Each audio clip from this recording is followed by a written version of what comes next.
ঘুম থেকে উঠতে ইচ্ছা করে না? কয়টা বাজে? সবটাই কারে দেখতেছিলাম? মাহফুজা ভাবি কে? এত মানুষ থাকতে হবে মাহফুজা ভাবিলে কেন সবটা দেখবো?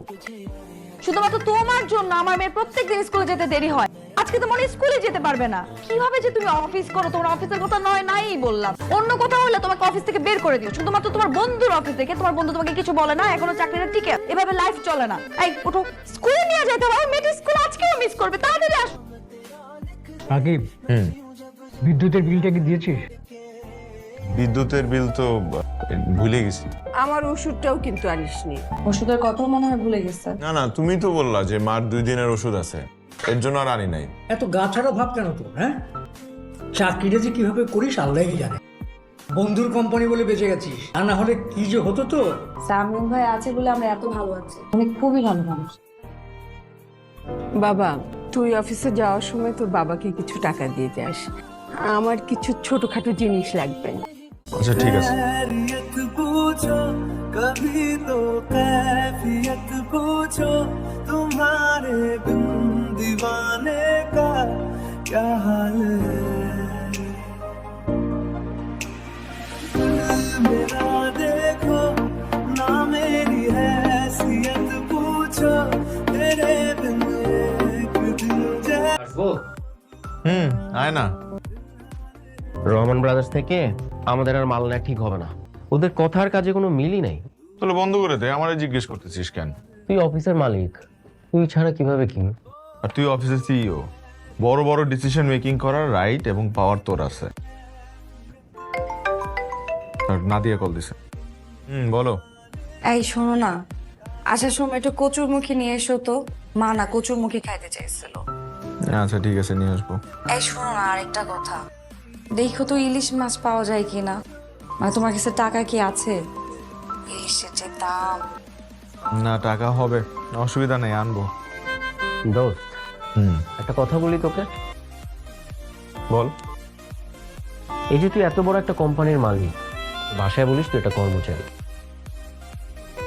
বিদেশে যাইস বলিস কোম্পানির ট্যুর, আবার রেস্টুরেন্টে গেলেও আমার নাম ভাঙাস। এত টাকার মালিক তুই, তারপরও লাইফটা মিডল ক্লাস মানুষদের মতন।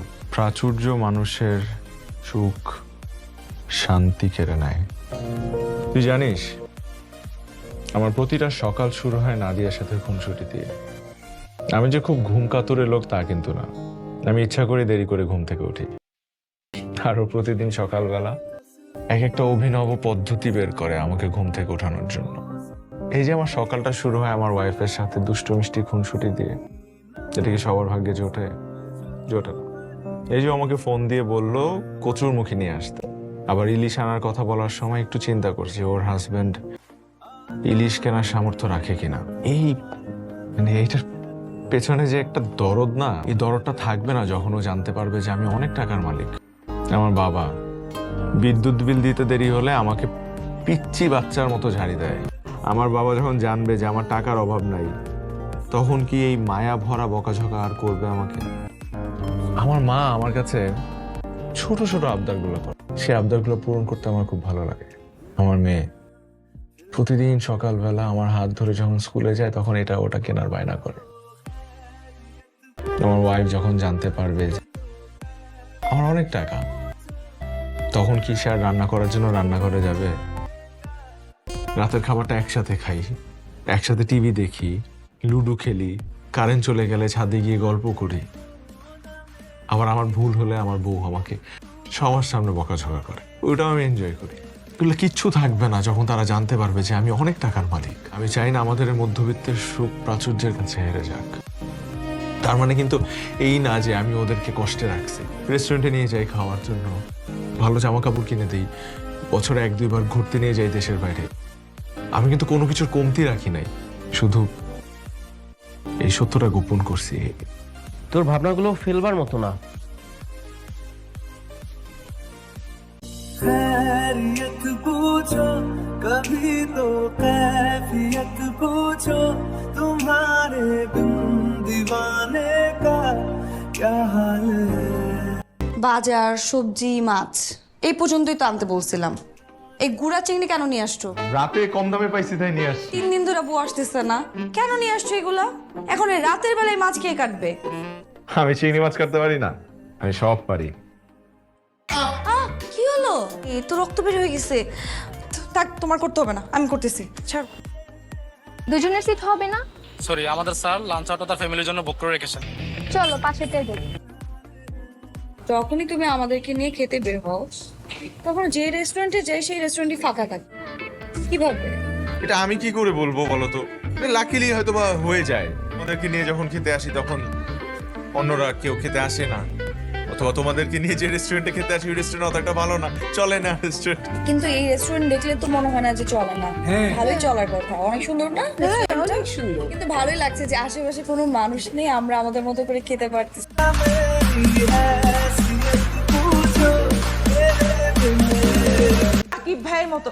রাকিব ভাইয়ের মতো কি ওটাই রাকিব ভাই, আমার কথা একটু বিশ্বাস করে। বিশ্বাস করবো আপনার কথা? একটা সুন্দরী রমণী এসে আমার হাজবেন্ডকে রাস্তায় দাঁড়িয়ে কোটটাই পরাই দিয়ে নিয়ে চলে গেল। আমার হাজবেন্ড মেয়ে মানুষের আশেপাশে ঘেসতেই পারে না, ঘেসলে 100 হাত দূরে চলে যায় এক লাফ দিয়ে। পুরুষ মানুষের কোনো বিশ্বাস নাই, এরা বাইরে এক ভিতরে আরেক। শুনেন, আপনি কি রাকিব ভাইয়ের মোবাইলের পাসওয়ার্ড জানেন? না জানলে কোনো অসুবিধা নাই, জেনে নেবেন। তারপরে ফেসবুক মেসেঞ্জারে ঢুকে চেক করে দেখবেন, কিছু না কিছু আপনি নিশ্চয়ই পেয়ে যাবেন। কোনো বড় লোকের মেয়ে আপনার জামাইয়ের মাথা খাচ্ছে। কি করতেছো তুমি? কি তুই ফোনের মধ্যে পাসওয়ার্ড দিয়ে রাখছো কেন? পাসওয়ার্ড কি? নাদিয়া আই লাভ ইউ, এটাই পাসওয়ার্ড। ঠং আর শেষ হয় না। এই সোমা, এই যে তোমার বরাতে চলে আসছে। আসসালামু আলাইকুম ভাবি। ওয়ালাইকুম আসসালাম। কেমন চলতেছে সবকিছু? এই তো ভাইয়া, সকালে যে কেকটা আনা হয়েছিল সেটার পছন্দ হয়নি, তারপর লোক দিয়ে আরো একটা কেক আনিয়েছি। ছেলেটা যা জিদ্দি হয়েছে না। দেখতে হবে না কার মতো হয়েছে? আমার ভাইকে কম জেদি নাকি? শোন, তোকে একটা কথা বলি, পুরুষ মানুষের জেদ থাকার দরকার আছে। জেদ কিন্তু খারাপ কিছু না। জেদ না থাকলে তোর হাজবেন্ডের মতো সারা জীবনের ম্যানেজারই করে বেড়াইতে হবে। মা, গিফটটা দাও মা। তোমরা আবার এসব গাড়ি টাড়ি আনতে গেলে কেন? ও তো এসব গাড়ি নিয়ে আজকাল খেলে না। ওর মামা আমেরিকা থেকে একটা ড্রোন পাঠিয়েছে, 1.5 লাখ টাকা দাম। সবাই চলে আসছো? আসসালামু আলাইকুম। ওয়ালাইকুম সালাম। মা, কেকটা কেটে ফেলে আসেন আসেন, আমাদের ছোটকে নিয়ে। দিনকাল কেমন চলছে এখন? জি ভালো ভাইয়া। আর কতদিন এরকম অন্যের চাকরি করবা? চাকরি করা মানে হচ্ছে চাকরের মতো কাজ করা। ভাইয়া ও কিন্তু এখন সিনিয়র ম্যানেজার, ভালো অবস্থায়। সিনিয়র ম্যানেজার হয়ে তোর জামাই কয় টাকা বেতন পায়? 1.5 লাখ টাকা। বাকিটা জীবন এরকম মধ্যবিত্তের মতো কাটাই দিও না। চেষ্টা চরিত্র করো, ব্যবসায় মনোযোগ দাও। ইও আমার ট্যাপটা ভেঙে ফেলেছে, দেখো ওপেন হচ্ছে না। হাই হাই, এটা তুমি কি করছো পিউ? তুমি জানো এটার দাম কত? ওর খালা অস্ট্রেলিয়া থেকে এটা পাঠিয়েছে। ভাবিরা কি পরিমাণে অপমান করলো সবার সামনে। 4-5 হাজার টাকা দিয়ে তুমি একটা গিফট কিনে দিলা। ভাবে ভাই বোনেরা থাকে বিদেশে, সবসময় জুনায়েদকে দামি দামি গিফট কিনে দেয়, আর আমি তোর ফুপু হয়ে আমি কি গিফটটা দিলাম? কথা তো শোনাবেই।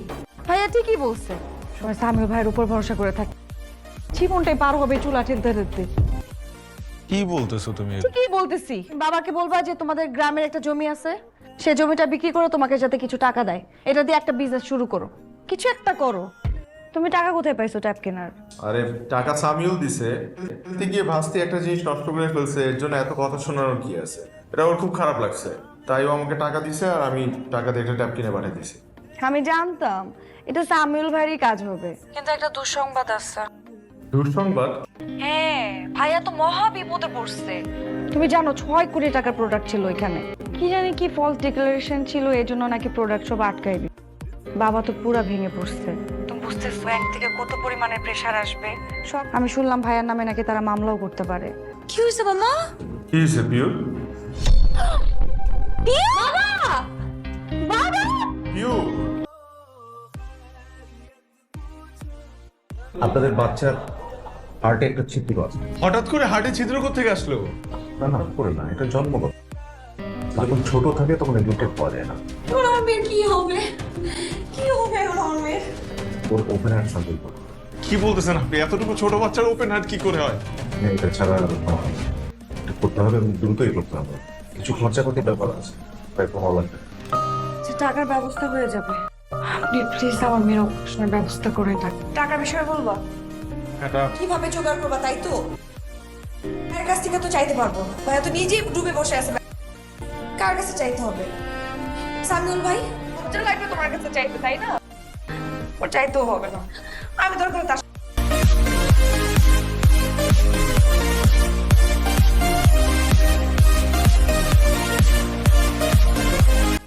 পিউ এখন কেমন আছে? আলহামদুলিল্লাহ ভাই, আলহামদুলিল্লাহ। আপনি যে উপকারটা আমাদের করলেন, এই ঋণ আমরা কিভাবে শোধ করবো বল? এখনকার যুগে আপনার মতো মানুষ পাওয়া মানুষের ভাগ্যের ব্যাপার। এতগুলো টাকা না দিতে ও এতগুলো টাকা কিভাবে জোগাড় করতো? আপনি যে প্রশংসা করছেন, যা কিছু বলছেন আমি করেছি, আমি ওর জন্য কিছু করিনি। যা কিছু করার রাকিবই করেছে। কি করেছে মানে বুঝলাম না। আমি অনেকদিন ধরে একটা কথা আপনার কাছে গোপন করেছি, আজকে না বলে পারছি না। আপনি যে কোম্পানিটা দেখেন সেই কোম্পানির মালিক আমি না, আমি কর্মচারী, রাকিব মালিক। সে যে এত বড়লোক ভাবি সেটা কাউকে জানাতে চায় না। কত কত মসজিদ মাদ্রাসা যে রাকিবের টাকায় চলে তার কোনো ঠিক ঠিকানা নেই। প্রায় 300 ছেলেপেলের ভরণ পোষণের দায়িত্ব নিয়ে নিয়েছে শুধুমাত্র রাকিব। আপনার কাছে বিশ্বাস নাই হতে পারে, পুরো পৃথিবীর কাছে অবিশ্বাস্য লাগলেও এটাই সত্যি। ও আমাদের কাছে কেন লুকাবে? রাকিব মধ্যবিত্ত জীবন চায়। ও মনে করে এত অর্থ, বিত্ত, বৈভব, প্রাচুর্য এই সব কিছু থাকলে ওর যে মধ্যবিত্ত জীবনের যেই লোভ, সুখ, যে ভালোবাসা, পারিবারিক বন্ধন, খুনসুটি, এই সব কিছু হারিয়ে যাবে। কি সুন্দর করে আপনারা সুখ দুঃখ ভাগ বাটোয়ারা করেন, এই কিছুই আর থাকবে না। আমার না বিশ্বাস হচ্ছে না। সামিল যা বলেছে সবই সত্যি। 6 কোটি? হ্যাঁ, ব্যাংক লোনের পরিমাণ তো এটাই ছিল নাকি? আপনি শুধু নাদিয়ার বড় ভাই না, আপনি আমারও বড় ভাই।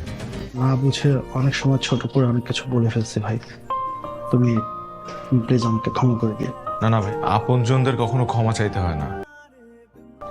আপনি এই লোনটা শোধ করে বিজনেসটা আবার শুরু করেন। একটা অনুরোধ করতাম, পুরো বিষয়টা কেউ না জানলেই ভালো, স্পেশালি নাদিয়া। জানলাম। जैसे 100 साल है